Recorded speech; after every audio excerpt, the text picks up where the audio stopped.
Oh, baik Kak Budi, hari pagi ini Kak Budi, kita melakukan razia di mana Kak Budi? Jadi pagi ini kita melaksanakan instruksi wali kota yang nomor 1 tahun 2020 tentang masker. Jadi hari ini orang yang tidak memakai masker di jalan, kita temukan di jalan, kita akan karantina di asrama haji sesuai petunjuk dengan arahan tersebut. Pagi ini sudah berapa banyak yang diamankan? Pagi ini ada 13 yang kita antar dulu ke asrama haji. Ini untuk titik pertama di Demang Lebardaun. Titik pertama Demang Lebardaun, nanti titik selanjutnya.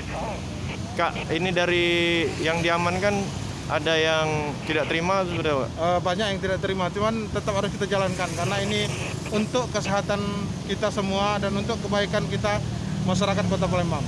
Kealasan dari pelanggar itu kebanyakan apa Kak? Lupa. Padahal kan sudah kita ingatkan dari 2 bulan yang lalu, malah dari sebulan yang lalu. Dan untuk yang masker ini sudah kita dari bulan-bulan yang lalu sudah kita ingatkan juga bahwa harus pakai masker. Memang pure kesalahan dari pelanggar ya? Iya.